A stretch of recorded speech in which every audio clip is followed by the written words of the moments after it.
Well, it warmed up, turned out to be a pretty decent day. And I wanted to talk to you this afternoon about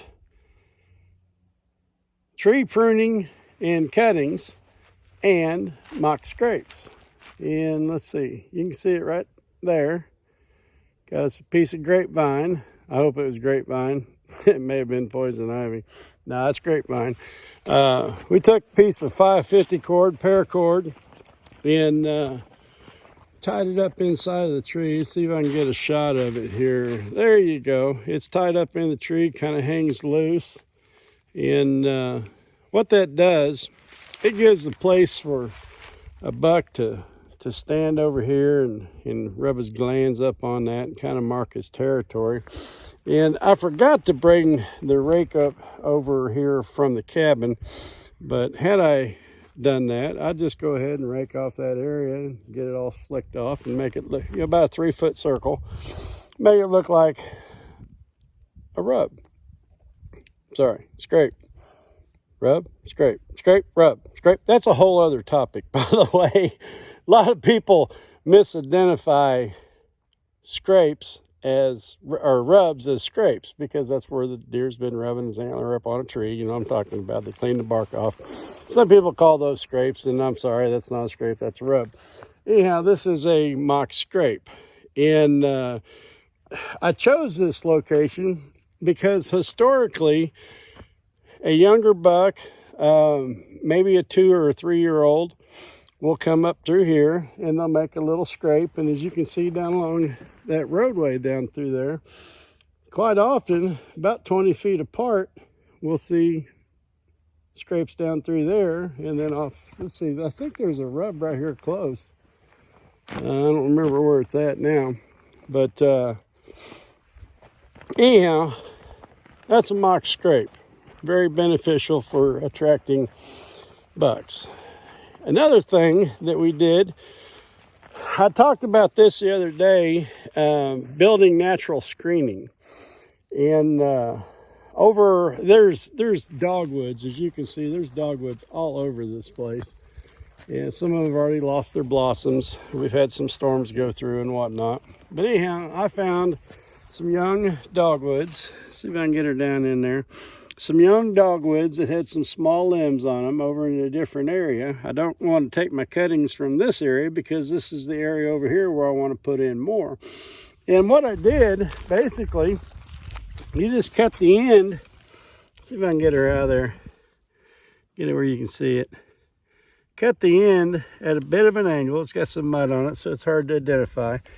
And I took a screwdriver, stuck it down inside of the hole, or stuck a screwdriver down in the mud, made a little bit of a hole, used my water bottle, poured some water down in there, and just stuff those down in just as far as you can. And the purpose for doing that, over here in this corner, I want to plant some screening. And you know them dogwoods, once they take root, now I need to do some more of them, but once they take root, they'll grow pretty fast.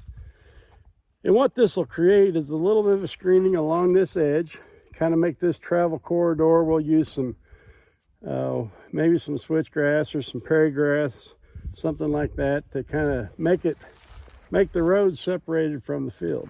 This is grocery patch, by the way, and you can see the radishes and turnips and some of the other stuff. The clover is coming in nicely. We got a lot of rocks in this field when we tilled it last year, and that's one of the reasons down here in the Ozarks we got rocks. Okay. First of all, plowing a field, tilling a field, you're disturbing the soil and you're going to turn up those rocks. Unfortunately, we got them and they're going to be there until somebody picks them up. Well, the buckwheat no-till system that we're experimenting with in a different field, not this one here. We did this field before we even learned about that. If it works, it seems like it's going to be a much better system because, first of all, we're not going to be turning up rocks, and secondly, we're going to be building the soil up. But if I can get these little dogwoods to take root, you can see I did some hinge trimming on that little tree right there. There's where that rub is.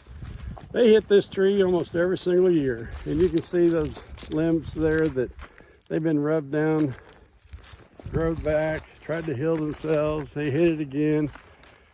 And seems like they worked on this limb over here last year. I really don't remember. But anyhow, if we can get those dogwoods to take root, maybe run some right down along through, you can see the separation in the grass where it's been tilled, planted with one thing, planted with something else. There's rapeseed and some other things over in here, some orchard grass. We want to try to create a little bit of a screening effect. And if you were following us last year, when my son and I was moving through this field, we was right over here on the edge. We probably should have came through the woods, but he's kind of loud. He's only 5 then, he's 6 now, but he don't know to try to be quiet in them dry leaves. So I moved him over here, and we had a screen up, holding it up in front of us, kind of a mosquito net's really what it is. And we're moving along and moving real slow, and we're trying to get down that 2-man stand that's down over there inside the trees. And we didn't see it until we checked the trail cam video from later. But there was a buck laying over there in the corner, just kind of right off over that little break. Wasn't a big buck, but you know, it was a nice buck. It would have been nice for him to harvest. And Jacob was having a hard time keeping that screen out from underneath his feet, and he got mad and he tossed it. Well, the buck in the video from a trail cam over there, he's looking. He knows something's over here, but he didn't know what it was. You can see him lift his head up, but he wasn't ready to bolt until my son threw that screen off of him and exposed himself to the deer laying over there, and he got up and ran off. So if we can build some type of natural screening through here, and as you've heard me say before, switchgrass is a great option. I might do some more pruning and some more cuttings and see what I can get started. And you know, here's the thing, whether you're in the deer woods or you're at your house, this is a good activity that you can do with your kids. I'm sure that they'll enjoy that. Go out and find you a fruit tree in the yard and cut some of those young, tender branches off of it. Cut your piece off about 2 foot long, nip it at an angle, and then stick that sucker down the ground, put some water on it. It may grow, it may not. Even if it doesn't, it's still a day you spent with your kids.